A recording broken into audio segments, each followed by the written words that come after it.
स्वागत है आपका एक ऐसे सफर में जहां शब्द केवल विचार नहीं बल्कि चेतना की चाबियां हैं। यह है द पावर ऑफ नाउ, एक ऐसी अद्भुत पुस्तक जो हमें याद दिलाती है कि सच्चा जीवन न अतीत में है न भविष्य में। सच्चा जीवन केवल अभी में है। हर अध्याय आपके भीतर छिपी उस शांति, उस आनंद और उस प्रकाश को जगाने के लिए है जो हमेशा से आपके साथ है, बस आपकी प्रतीक्षा कर रहा है।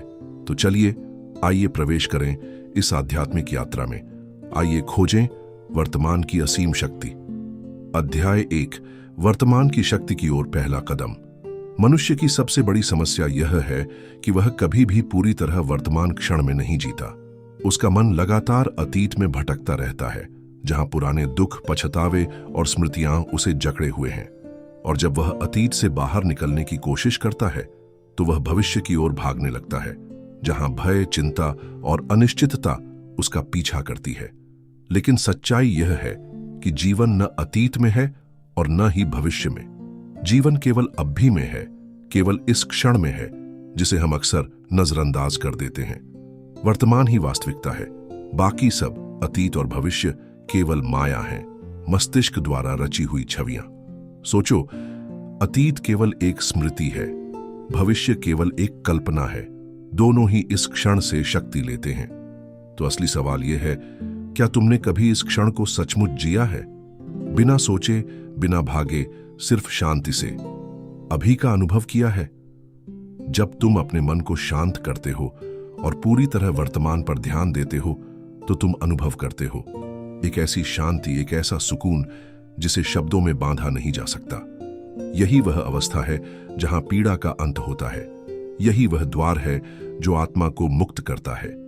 पर समस्या यह है कि हमारा मन कभी रुकता नहीं। वह लगातार विचारों की भीड़ से भरा रहता है।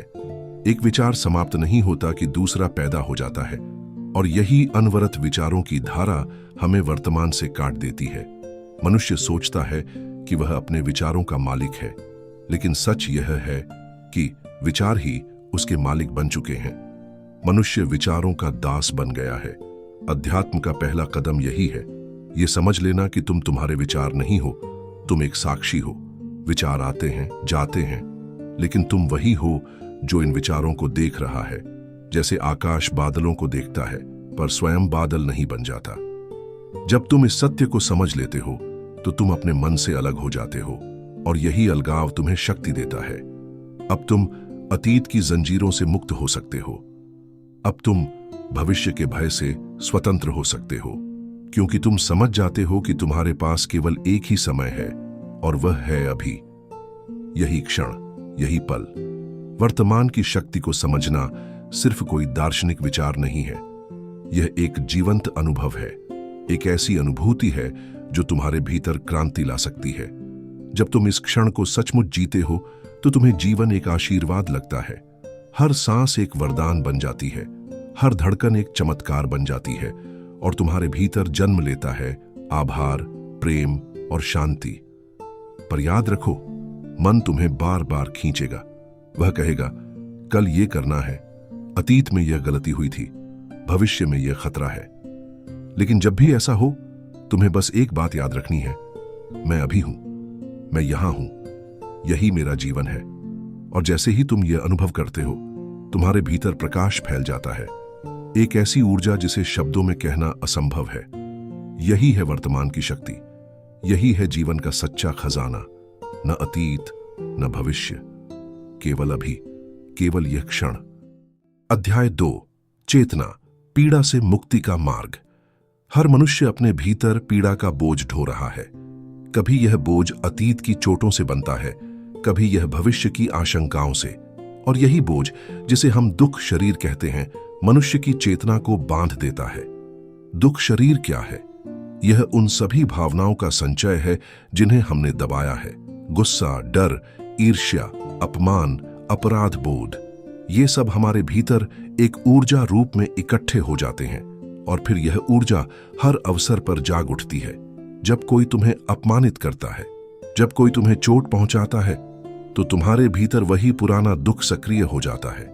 यानी तुम केवल वर्तमान अपमान पर नहीं दुखी होते, बल्कि अतीत के सभी दबे हुए घाव भी साथ में जल उठते हैं। यही कारण है कि छोटी सी बात भी कभी कभी बहुत बड़ी पीड़ा बन जाती है, क्योंकि वह तुम्हारे दुख शरीर को छू जाती है। अब सवाल यह है, क्या इस दुख शरीर से मुक्ति संभव है? क्या मनुष्य हमेशा पीड़ा के बंधन में जीने के लिए बना है? उत्तर है नहीं। मुक्ति संभव है और उसका मार्ग है सजग चेतना। जब तुम अपने दुख को केवल देखना सीख जाते हो, जब तुम उसे बिना भागे, बिना दमन किए, केवल साक्षी भाव से देखते हो, तो वह पीड़ा धीरे धीरे अपनी शक्ति खो देती है। जैसे अंधकार सूर्य की रोशनी में गायब हो जाता है, वैसे ही तुम्हारा दुख शरीर चेतना के प्रकाश में पिघलने लगता है। सजगता का मतलब है हर क्षण अपने भीतर चल रही गतिविधि को देखना।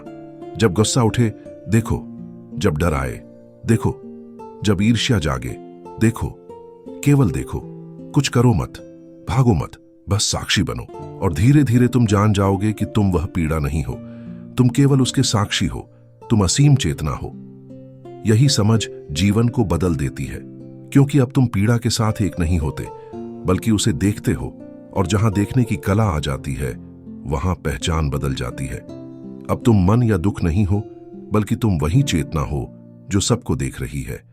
यही है मुक्ति का मार्ग, यही है दुख के अंत का रहस्य। इसलिए याद रखो, तुम्हारा असली स्वरूप दुख नहीं है, तुम्हारी पहचान पीड़ा नहीं है, तुम असीम शुद्ध अचल चेतना हो। और जब तुम इस चेतना में स्थिर हो जाते हो, तो सारा दुख, सारा भय, सारा अंधकार जैसे सुबह के सूर्य में ओस की बूंदें विलीन हो जाती हैं, वैसे ही समाप्त हो जाता है। अध्याय 3, अपने मन से अलग होना। क्या तुम जानते हो कि तुम्हारे जीवन का सबसे बड़ा भ्रम क्या है? यह मान लेना कि तुम्हारा मन ही तुम हो। मन तो केवल विचारों का एक प्रवाह है। विचार आते हैं, जाते हैं, जैसे आकाश में बादल। लेकिन आकाश और बादल कभी एक नहीं होते। ठीक उसी प्रकार तुम्हारा वास्तविक स्वरूप विचार नहीं है, तुम वह चेतना हो जो विचारों को देख रही है। जब तक तुम अपने मन से पूरी तरह जुड़कर जीते हो, तब तक तुम पीड़ा, भय और अस्थिरता के बंधन में रहते हो, क्योंकि मन कभी स्थिर नहीं रहता। वह अतीत और भविष्य में लगातार डोलता रहता है। लेकिन जैसे ही तुम साक्षी भाव में आ जाते हो और यह देख पाते हो कि यह विचार है और मैं इसका दर्शक हूं, तब तुम्हें भीतर एक अद्भुत स्वतंत्रता का अनुभव होता है। सोचो जरा, जब तुम्हें गुस्सा आता है, तो क्या वास्तव में तुम वही गुस्सा हो, या तुम वह हो जो गुस्से को देख रहा है? यही भेद समझना अध्यात्म का द्वार है। जैसे ही यह समझ आती है कि मैं विचार नहीं हूं, मैं भावनाएं नहीं हूं, बल्कि मैं देखने वाली चेतना हूं, तुम्हारे जीवन में क्रांति आ जाती है। मन एक अद्भुत औजार है, लेकिन अगर तुम उसके मालिक नहीं बनते, तो वही मन तुम्हें गुलाम बना देता है। आध्यात्मिक साधना का मूल यही है, मन से अलग होना, साक्षी बनना। और साक्षी बनते ही पीड़ा, तनाव और भ्रम सब मिटने लगते हैं। जब तुम साक्षी भाव में जीते हो, तो विचार तुम्हें नियंत्रित नहीं कर पाते। तुम मन का उपयोग करते हो, लेकिन मन तुम्हारा उपयोग नहीं करता। यही है सच्ची स्वतंत्रता, यही है आत्मा की शक्ति, और यही है वर्तमान क्षण में जीने का रहस्य। याद रखो, तुम्हारी पहचान मन नहीं है, तुम हो असीम चेतना। तुम वही हो जो सब कुछ देख रहा है।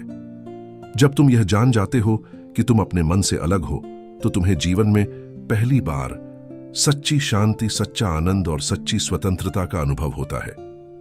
यही है अध्याय 3 का संदेश। मन से ऊपर उठो, साक्षी बनो और वर्तमान में जियो। अध्याय 4, वर्तमान क्षण तक पहुंचने का मार्ग। हर मनुष्य कहता है, मैं शांति चाहता हूं, मैं स्वतंत्र होना चाहता हूं, मैं सुख चाहता हूं। लेकिन क्या तुमने कभी सोचा है कि तुम जिसे ढूंढ रहे हो, वह पहले से ही तुम्हारे भीतर है? तुम्हें कहीं बाहर जाने की आवश्यकता नहीं, तुम्हें केवल वर्तमान क्षण में प्रवेश करना है। वर्तमान तक पहुंचने का पहला कदम है अपने विचारों को देखना। जब तुम सजग होकर देखते हो कि मेरे मन में यह विचार आया, तो तुम तुरंत समझ जाते हो कि मैं विचार नहीं हूं, मैं उसका साक्षी हूं। यही सजगता धीरे धीरे तुम्हें इस क्षण में स्थिर कर देती है। सोचो जरा, जब तुम पूरी तरह अभी पर ध्यान केंद्रित करते हो, जैसे अपनी सांस पर, अपने शरीर की संवेदनाओं पर, पक्षियों की चहचहाहट पर या हवा की सरसराहट पर, तो उस क्षण तुम्हारा मन रुक जाता है। वह अतीत में नहीं भागता, वह भविष्य की चिंता में नहीं उलझता, बल्कि वह पूर्णतः इस पल में स्थिर हो जाता है। और जब तुम इस पल में जीते हो तो अचानक जीवन सरल और हल्का लगने लगता है, क्योंकि अब कोई बोझ नहीं, न अतीत का बोझ, न भविष्य का भय। वर्तमान तक पहुंचने का दूसरा मार्ग है समय के भ्रम को तोड़ना। मन हमेशा घड़ी के समय में जीता है। वह कहता है कल यह करना है, भविष्य में यह पाना है, अतीत में यह खो गया। लेकिन जीवन की सच्चाई यह है कि समय केवल भ्रम है, वास्तविकता केवल यही क्षण है, बाकी सब मन की कल्पना है। जब तुम समझ जाते हो कि जीवन का एकमात्र सत्य अभी है, तो तुम समय की कैद से मुक्त हो जाते हो, और तभी पहली बार तुम्हें स्वतंत्रता का अनुभव होता है। जब भी तुम्हारा मन अतीत या भविष्य में भागे, तुरंत खुद से कहो, मैं यहां हूं, मैं अभी हूं, यही क्षण मेरा जीवन है। बार बार यह अभ्यास करो। हर सांस तुम्हें वर्तमान से जोड़ती है, हर धड़कन तुम्हें वर्तमान में लाती है, और धीरे धीरे तुम्हारा मन शांत हो जाएगा। यही है अध्यात्म का सार। वर्तमान क्षण में प्रवेश, वर्तमान में स्थिरता, और वर्तमान में ही परम आनंद। इसलिए याद रखो, सच्चा जीवन कभी अतीत या भविष्य में नहीं, सच्चा जीवन केवल इसी क्षण में है। वर्तमान ही द्वार है, वर्तमान ही मुक्ति है, और वर्तमान ही तुम्हारा सच्चा घर है।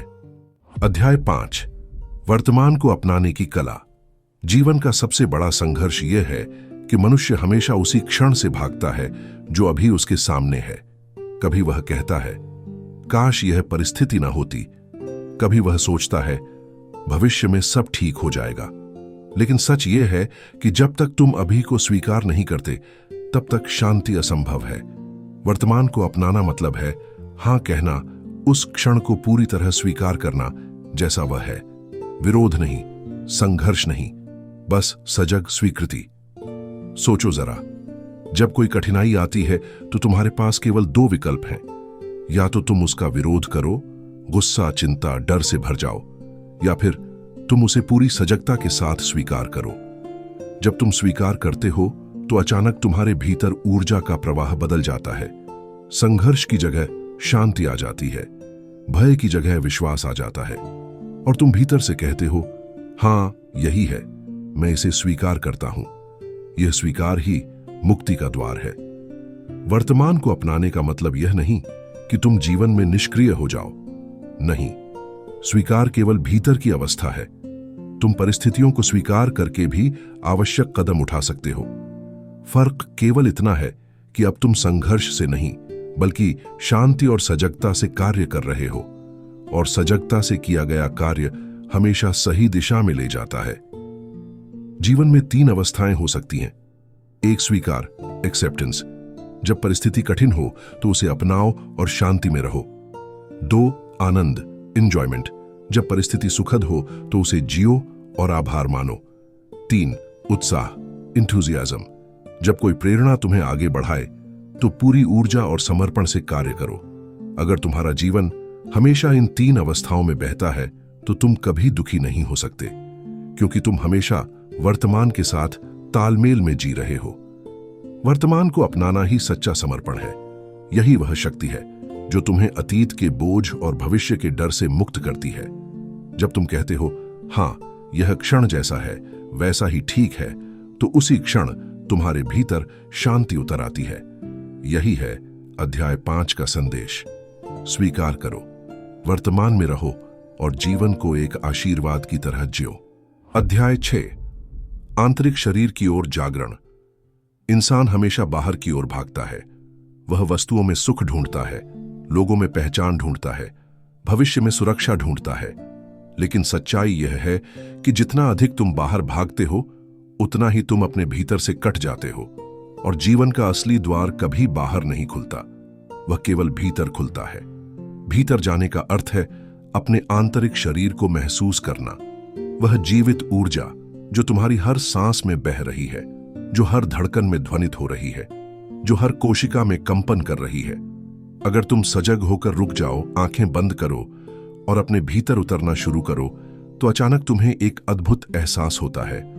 तुम्हें लगता है मानो पूरा शरीर एक जीवित ऊर्जा से भरा हुआ है, एक हल्का कंपन, एक शांति, एक गहराई। यही तुम्हारा आंतरिक शरीर है। यह केवल मांस और हड्डियों का शरीर नहीं, यह जीवन ऊर्जा का मंदिर है। यह तुम्हें सीधे वर्तमान से जोड़ता है। जब भी तुम्हारा मन भागने लगे, जब भी चिंता या दुख तुम्हें घेरने लगे, तो बस एक पल रुकना, अपनी सांस पर ध्यान देना, अपने भीतर उस जीवित ऊर्जा को महसूस करना। जैसे ही तुम ऐसा करते हो, तुम तुरंत वर्तमान में लौट आते हो। तुम्हारा मन शांत हो जाता है और तुम्हें अनुभव होता है कि तुम केवल शरीर नहीं हो, बल्कि जीवित चेतना हो। यही अनुभव धीरे धीरे तुम्हें आंतरिक शांति की ओर ले जाता है।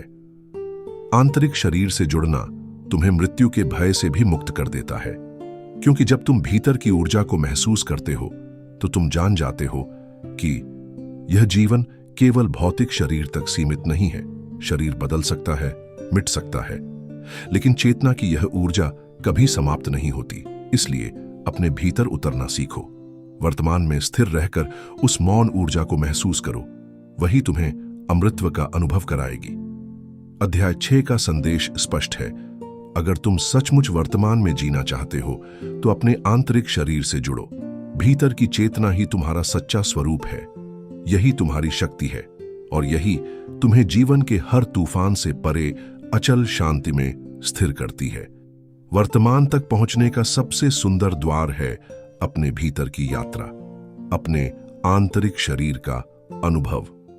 अध्याय 60, सच्चे संबंध की शक्ति, the power of true relationship. इंसान के जीवन में सबसे बड़ा सुख और सबसे बड़ा दुख दोनों संबंधों से आते हैं। एक ओर रिश्ते हमें प्रेम और अपनापन देते हैं, तो दूसरी ओर यही रिश्ते अपेक्षाओं, ईर्ष्या और दर्द से भर जाते हैं।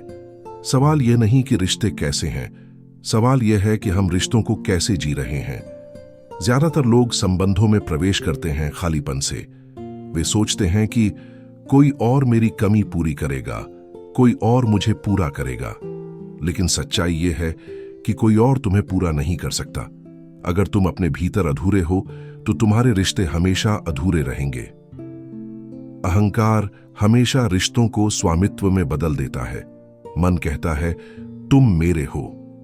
मन चाहता है कि दूसरा व्यक्ति हमारी अपेक्षाओं के अनुसार चले, और जब दूसरा व्यक्ति हमारी अपेक्षाओं पर खरा नहीं उतरता तो मन क्रोधित होता है, दुखी होता है। यही कारण है कि रिश्ते अक्सर संघर्ष बन जाते हैं। प्रेम धीरे धीरे बोझ में बदल जाता है। लेकिन अगर तुम वर्तमान में जीना सीख जाओ तो रिश्ते मुक्ति का साधन बन जाते हैं। वे तुम्हें भीतर की जागरूकता दिखाते हैं। सच्चा प्रेम यह नहीं कहता कि तुम मुझे पूरा करो। सच्चा प्रेम कहता है मैं पहले से ही पूर्ण हूं और अपनी पूर्णता में मैं तुम्हें स्वीकार करता हूं। जब तुम वर्तमान क्षण में जीते हो तो तुम्हें साथी से कोई अपेक्षा नहीं होती। तुम उसे बदलना नहीं चाहते, तुम बस उसे वैसे ही स्वीकार कर लेते हो जैसे वह है। यही निर्विरोध स्वीकृति ही सच्चा प्रेम है। यही प्रेम का पवित्र स्वरूप है। अगर तुम रिश्तों में सच्ची गहराई चाहते हो तो पहले अपने भीतर गहराई पैदा करो। एक बार तुम अपने भीतर आंतरिक शांति को महसूस कर लेते हो तो तुम्हारा साथी अब तुम्हारा बोझ नहीं रहता। वह तुम्हारी स्वतंत्रता का हिस्सा बन जाता है। और यही वह बिंदु है जहां रिश्ते दो शरीरों और दो दिमागों के बीच नहीं, बल्कि दो चेतनाओं के बीच जुड़ते हैं। और यह जुड़ाव अटूट होता है। एक जागरूक रिश्ता तुम्हें दर्पण की तरह दिखाता है कि कहां तुम्हारा अहंकार सक्रिय हो रहा है, कहां तुम्हारी अपेक्षाएं तुम्हें दुखी कर रही हैं। अगर तुम सजग हो जाओ तो हर संघर्ष को तुम सीखने का अवसर बना सकते हो। हर झगड़े में छिपा हुआ सत्य देख सकते हो, और यह देख पाना ही रिश्ते को आध्यात्मिक साधना में बदल देता है। अध्याय 7 का गहरा संदेश है, रिश्ते दुख का कारण नहीं है। दुख का कारण है अवचेतन मन की अपेक्षाएं और अहंकार। जैसे ही तुम वर्तमान में जीते हो, रिश्ते अब बोझ नहीं रहते, वे प्रेम और स्वतंत्रता का मार्ग बन जाते हैं। इसलिए याद रखो, सच्चा प्रेम न किसी पर अधिकार जताता है, न किसी को बदलना चाहता है। वह बस स्वीकार करता है। और यह स्वीकार्यता तभी संभव है जब तुम वर्तमान क्षण में स्थिर हो, जब तुम स्वयं से जुड़े हो, जब तुम प्रेम के स्रोत से जुड़े हो। तब तुम्हारे संबंध ईश्वर की उपस्थिति का प्रतिबिंब बन जाते हैं। अध्याय 8, समर्पण की शक्ति, द पावर ऑफ सरेंडर। जीवन का सबसे बड़ा रहस्य यह है कि जो कुछ भी इस क्षण में है उसे स्वीकार कर लेना ही सच्चा समर्पण है। समर्पण का अर्थ यह नहीं कि तुम हार मान लो या जीवन की चुनौतियों से भाग जाओ। समर्पण का अर्थ है क्षण क्षण को वैसे ही अपनाना जैसा वह सामने आता है। जब तुम समर्पण करते हो तो तुम्हारा संघर्ष समाप्त हो जाता है, मन का विरोध टूट जाता है और भीतर गहरी शांति का अनुभव होता है। मन हमेशा चाहता है कि जीवन हमारी शर्तों के अनुसार चले। जब चीजें मन के मुताबिक होती हैं तो हम खुश होते हैं और जब नहीं होती तो हम दुखी हो जाते हैं। लेकिन यह जीवन की प्रकृति नहीं है। जीवन कभी भी तुम्हारी योजनाओं से नहीं चलता, वह अपनी धारा में बहता है और जब तुम उस धारा के विपरीत तैरते हो तो संघर्ष और पीड़ा पैदा होती है। समर्पण का अर्थ है उस धारा के साथ बहना, जीवन को जीवन की तरह स्वीकार करना, बिना शर्त, बिना विरोध। समर्पण करने से तुम निष्क्रिय नहीं हो जाते, बल्कि और अधिक जागरूक हो जाते हो, क्योंकि अब तुम्हारा ध्यान संघर्ष से हटकर क्षण की वास्तविकता पर केंद्रित हो जाता है। उदाहरण के लिए, अगर कोई कठिन परिस्थिति सामने आती है तो समर्पण का अर्थ है कहना, हां, यह स्थिति अभी ऐसी ही है, लेकिन साथ ही तुम यह भी देखते हो कि अब तुम्हें इस स्थिति में क्या कदम उठाना चाहिए। इस तरह समर्पण तुम्हें स्पष्टता देता है और यही स्पष्टता तुम्हें सही दिशा में ले जाती है। जब तुम समर्पण करते हो तो तुम्हें भीतर यह एहसास होता है कि तुम अकेले नहीं हो। जीवन की एक गहरी धारा है जो तुम्हें संभाल रही है, एक अदृश्य शक्ति है जो हर पल तुम्हारे साथ है। समर्पण का अर्थ है उस शक्ति को स्वीकार करना, उसके सामने अहंकार को झुका देना, यह कहना, मैं सब कुछ नियंत्रित नहीं कर सकता और यह ठीक है। यही स्वीकार्यता ही ईश्वर का स्पर्श है। यही वह क्षण है जहां तुम्हें आंतरिक स्वतंत्रता का अनुभव होता है। अध्याय 8 का संदेश बहुत स्पष्ट है। सच्ची शांति समर्पण से ही आती है। जब तुम वर्तमान क्षण को स्वीकार कर लेते हो तो जीवन का बोझ हल्का हो जाता है। समर्पण कोई कमजोरी नहीं, बल्कि सबसे बड़ी शक्ति है, क्योंकि समर्पण में तुम अहंकार से मुक्त हो जाते हो और तभी तुम जीवन की धारा के साथ बिना संघर्ष के बह पाते हो। इसलिए याद रखो, हर क्षण को अपनाओ, हर परिस्थिति में हां कहो और जीवन को उसके वास्तविक स्वरूप में स्वीकार करो। जब तुम यह कर लेते हो तो तुम्हारे भीतर शांति ही शांति रह जाती है और यही शांति तुम्हें सच्चे आत्मबोध तक ले जाती है। अध्याय 9, सुख और दुख के पार, बियॉन्ड हैप्पीनेस एंड अनहैप्पीनेस। जीवन में हम हमेशा सुख की तलाश करते हैं और दुख से बचने के लिए हर पल संघर्ष करते हैं। लेकिन क्या तुमने कभी सोचा है, सुख और दुख दोनों ही अस्थायी हैं। जब कुछ अच्छा होता है तो मन कहता है यह मेरा है, इसे हमेशा बनाए रखना है। लेकिन समय बीतता है और वह सुख मिट जाता है। फिर दुख आता है और मन कहता है मुझे इससे भागना है, लेकिन समय इसे भी बदल देता है। इस तरह जीवन सुख दुख के झूले पर झूलता रहता है, एक पल ऊपर एक पल नीचे, और इसी झूले में फंसकर इंसान कभी सच्ची शांति को नहीं जान पाता। द पावर ऑफ नाउ यही सिखाती है कि सच्ची मुक्ति सुख या दुख में नहीं है, बल्कि उनके पार है। सुख और दुख केवल अनुभव हैं, वे आते हैं और चले जाते हैं, लेकिन तुम्हारी सच्ची चेतना उनसे कहीं गहरी और शाश्वत है। जब तुम वर्तमान क्षण में टिकते हो तो तुम देखते हो कि सुख और दुख बस लहरों की तरह है, वे आते हैं जाते हैं, लेकिन समुद्र यानी तुम्हारा अस्तित्व हमेशा स्थिर रहता है। ध्यान दो, जब तुम दुख में हो और उससे लड़ते हो तो पीड़ा और बढ़ जाती है, लेकिन जब तुम कहते हो हां, अभी यह दुख है और मैं इसे स्वीकार करता हूं, तो उसी क्षण पीड़ा हल्की हो जाती है। उसी तरह सुख में भी जागरूक रहो।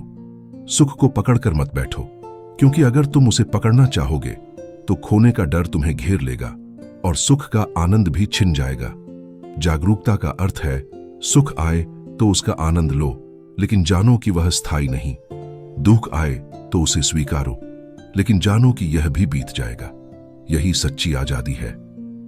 जीवन का संतुलन यही है, सुख और दुख दोनों को एक समान दृष्टि से देखना। यह दृष्टि तुम्हें साधारण मनुष्य से असाधारण बना देती है, क्योंकि अब तुम परिस्थितियों के गुलाम नहीं रहते। तुम अपने भीतर की चेतना में टिके रहते हो, और चेतना में केवल शांति है, न सुख न दुख, बस गहरी असीम शांति। अध्याय 9 हमें यह सिखाता है, सच्चा जीवन सुख या दुख में नहीं बल्कि उनके पार है। जब तुम वर्तमान क्षण में जीते हो तो सुख तुम्हें बांध नहीं पाता और दुख तुम्हें तोड़ नहीं पाता। तब तुम जीवन के उस सत्य को छूते हो जहां केवल शांति है, केवल अस्तित्व है, केवल तुम हो। अध्याय 10 समर्पण का अर्थ, द मीनिंग ऑफ सरेंडर। जीवन की सबसे बड़ी बुद्धिमत्ता यह जानना है, जब तुम वर्तमान को बिना शर्त स्वीकार कर लेते हो, तुम संघर्ष से मुक्त हो जाते हो। समर्पण का अर्थ यह नहीं कि तुम हार मान लो, बल्कि यह है कि तुम वर्तमान क्षण को बिना किसी मानसिक विरोध, बिना किसी भावना के तिरस्कार के, बस एक सजग हां के साथ स्वीकार कर लो। यह पहला कदम है मन से पहचान हटाकर बीइंग से जुड़ने का। रेजिस्टेंस हॉर्न्ड मन, एक्सेप्टेंस बीइंग में वापस लौटना, यह बुद्धिमत्ता की राह है। समर्पण केवल मानसिक घटना नहीं है, यह एक आंतरिक घटना है, लेकिन इसके बावजूद तुम्हारी बाहरी क्रियाएं निरंतर जारी रह सकती हैं।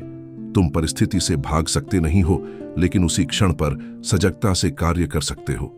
अंदर समर्पण, बाहर जागरूक क्रिया, दोनों साथ साथ संभव हैं। इसमें न कोई हताशा है, न कोई अहंकार, बस एक सुखद ऊर्जा का प्रवाह है, एक जीवन उत्सव की तरह।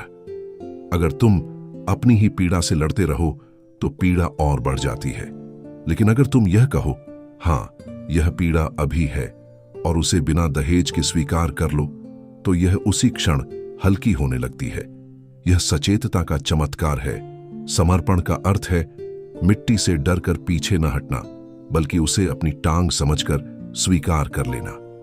जब तुम आंतरिक स्तर पर समर्पण कर लेते हो, तब तुम्हें महसूस होता है कि एक अज्ञात शक्ति तुम्हें संभाल रही है।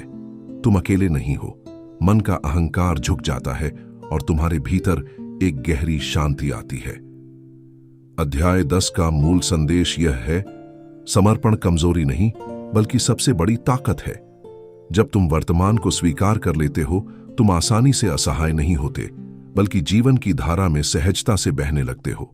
समर्पण में ही शांति है, समर्पण में ही मुक्ति है, समर्पण में ही प्रेम की वह शक्ति है जिसका अनुभव इंसान सदियों से खोजता आ रहा है। अध्याय 11 मृत्यु का अर्थ, द मीनिंग ऑफ डेथ। मृत्यु एक ऐसा शब्द जिससे मानव हजारों वर्षों से डरता आया है।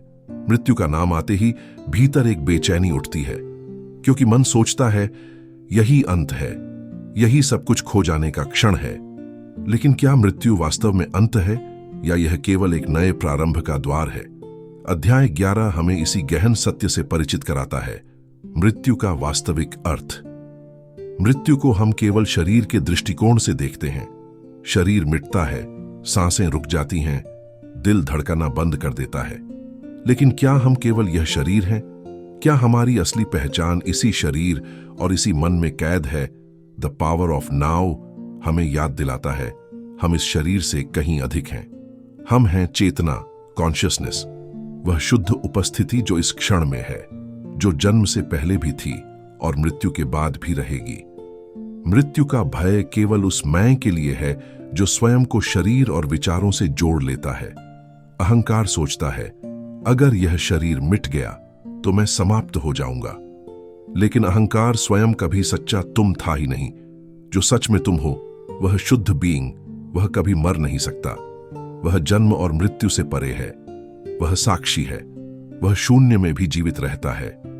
जब मृत्यु आती है तो केवल रूप, फॉर्म बदलता है। यह वैसा ही है जैसे नदी सागर में विलीन हो जाए। नदी अपनी पहचान खोती नहीं, बल्कि अपने स्रोत से मिल जाती है। मृत्यु हमें यही सिखाती है कि जीवन केवल एक निरंतर प्रवाह है, जहां अंत नाम की कोई चीज नहीं होती, बल्कि हर अंत एक नई शुरुआत होती है। मृत्यु को समझना, मृत्यु को स्वीकार करना, दरअसल जीवन को गहराई से स्वीकार करना है, क्योंकि जो मृत्यु से नहीं डरता वह जीवन से भी नहीं डरता।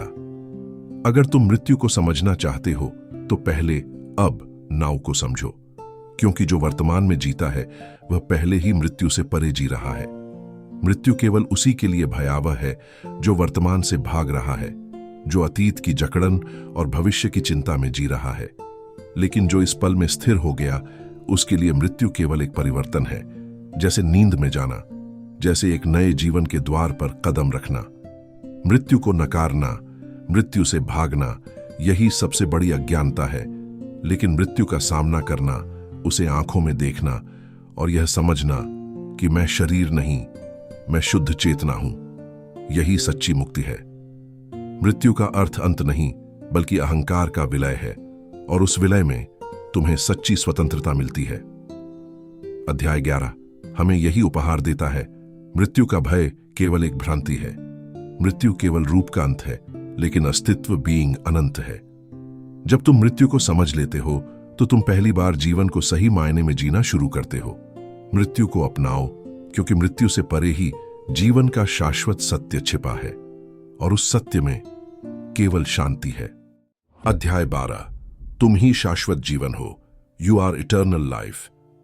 हमने इस पुस्तक की यात्रा में जाना कि वर्तमान क्षण नाव ही असली शक्ति है।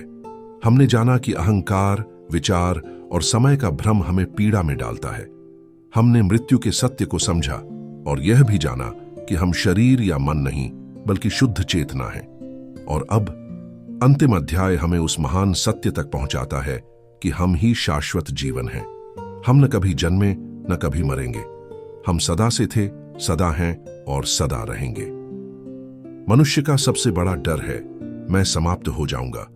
लेकिन यह डर केवल अज्ञानता है, क्योंकि जो तुम हो वह कभी समाप्त नहीं हो सकता। यह शरीर मिट जाएगा, यह नाम, यह पहचान, यह कहानी सब मिट जाएगी। लेकिन जिस चेतना से तुम यह सब देख रहे हो वह अमर है, वह अनंत है। तुम केवल जीवन का हिस्सा नहीं हो, तुम स्वयं जीवन हो। तुम वही अनंत ऊर्जा हो जिससे यह पूरा ब्रह्मांड बना है। जीवन और मृत्यु, जन्म और अंत, ये केवल रूप, फॉर्म की यात्रा है। लेकिन बीइंग, जो कि तुम्हारा असली स्वरूप है, उस पर इनका कोई असर नहीं होता। जब तुम कहते हो मैं हूं, तो वह मैं किसी वस्तु या रूप से जुड़ा नहीं, वह बस शुद्ध उपस्थिति है, और यही उपस्थिति ही शाश्वत जीवन है।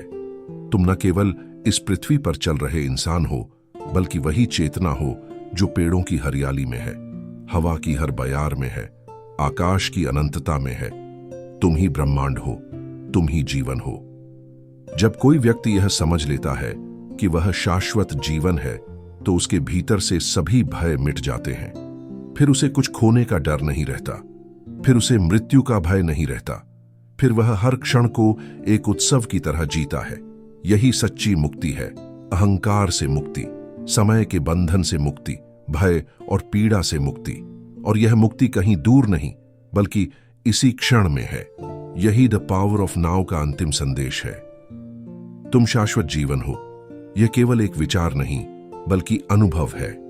जब तुम पूरी तरह वर्तमान में डूब जाते हो, तो तुम स्वयं उस अनंत चेतना का अनुभव करते हो, और उसी अनुभव में तुम्हें पता चलता है कि तुम हमेशा सुरक्षित हो, तुम हमेशा पूर्ण हो, तुम हमेशा अनंत हो। अध्याय 12 हमें यही अंतिम उपहार देता है। तुम सीमित इंसान नहीं, बल्कि अनंत जीवन हो। तुम्हारा सच्चा स्वरूप न जन्म लेता है, न मरता है। तुम्हारी असली पहचान है शुद्ध चेतना, शुद्ध बीइंग। जब यह सत्य भीतर उतर जाता है, तो हर पल एक चमत्कार बन जाता है। फिर जीवन संघर्ष नहीं, बल्कि एक उत्सव है। फिर हर सांस एक प्रार्थना है, फिर हर क्षण एक आशीर्वाद है। याद रखो, तुम ही शाश्वत जीवन हो। अध्याय 13 वर्तमान का अभ्यास, living the power of now. इस पूरे ग्रंथ की यात्रा हमें एक गहरी सच्चाई तक ले आई है। हमने जाना कि अहंकार एक माया है, समय एक मानसिक भ्रम है, और वर्तमान क्षण ही जीवन की असली कुंजी है। लेकिन अब प्रश्न यह है, इस ज्ञान को हम अपने दैनिक जीवन में कैसे उतारें? कैसे हर दिन, हर क्षण हम द पावर ऑफ नाउ को जी सके? पहला अभ्यास, जागरूक श्वास, कॉन्शियस ब्रीथिंग। हर दिन कुछ क्षण ऐसे निकालो जहां तुम केवल अपनी सांसों पर ध्यान दो, न अतीत, न भविष्य, बस श्वास। यही साधना तुम्हें वर्तमान से जोड़ देती है। दूसरा अभ्यास, सोचों को देखना। जब कोई नकारात्मक विचार आए तो उसमें खो मत जाना, उसे बस देखो, जैसे आकाश में आता जाता बादल। तुम विचार नहीं हो, तुम तो देखने वाले साक्षी हो। तीसरा अभ्यास, शरीर की अनुभूति, बॉडी अवेयरनेस। दिन में कई बार अपने शरीर को महसूस करो, पैरों में, हाथों में, दिल की धड़कन में। यह तुम्हें नाव में वापस लाता है। चौथा अभ्यास, समर्पण, सरेंडर। हर उस परिस्थिति को स्वीकारो जो सामने आती है। बचने या विरोध करने की जगह उसे गले लगाओ, फिर देखो कैसे पीड़ा घुलकर शांति में बदल जाती है। पांचवां अभ्यास, मौन, साइलेंस। हर दिन कुछ समय बिना किसी शोर, बिना किसी डिस्ट्रैक्शन के बैठो। मौन में ही आत्मा की असली आवाज सुनाई देती है। जब तुम इन अभ्यासों को अपनाते हो तो तुम्हारा जीवन धीरे धीरे बदल जाता है। रिश्तों में प्रेम आ जाता है, काम में सहजता आ जाती है, मन में गहरी शांति उतर जाती है, और तब तुम समझते हो कि द पावर ऑफ नाउ केवल किताब का ज्ञान नहीं, बल्कि जीवन जीने का असली तरीका है। अध्याय 13 हमें यही स्मरण दिलाता है, ज्ञान का अर्थ तभी है जब वह अनुभव में उतरे। अब यह तुम्हारा समय है कि इन शिक्षाओं को केवल सुनो नहीं, बल्कि हर दिन हर क्षण जियो। याद रखो, तुम विचार नहीं हो, तुम समय नहीं हो, तुम परिस्थितियां नहीं हो, तुम शुद्ध चेतना हो, तुम शाश्वत जीवन हो, और वर्तमान ही तुम्हारा सच्चा घर है। प्रिय श्रोताओं, आज हमने द पावर ऑफ नाउ की यात्रा पूरी कर ली है। यह केवल एक किताब नहीं थी, बल्कि एक द्वार थी, अज्ञान से ज्ञान की ओर, अशांति से शांति की ओर, भ्रम से सत्य की ओर। इस यात्रा में हमने जाना कि अतीत केवल स्मृति है, भविष्य केवल कल्पना है, और वर्तमान क्षण ही जीवन की असली कुंजी है। हमने सीखा कि विचारों से परे एक गहरी शांति है, और वही शांति हमारी असली पहचान है। हमने समझा कि मृत्यु का भय केवल तब तक है जब तक हम स्वयं को केवल शरीर मानते हैं, पर जब हम बीइंग को पहचानते हैं तो हमें एहसास होता है हम शाश्वत हैं, हम अनंत चेतना हैं।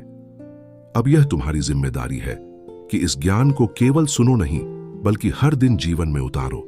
जब तुम्हारा मन अशांत हो तो सांस पर लौट आओ, जब अहंकार हावी हो तो साक्षी बनकर उसे देखो, जब कठिनाई आए तो उसे विरोध नहीं बल्कि समर्पण से स्वीकारो।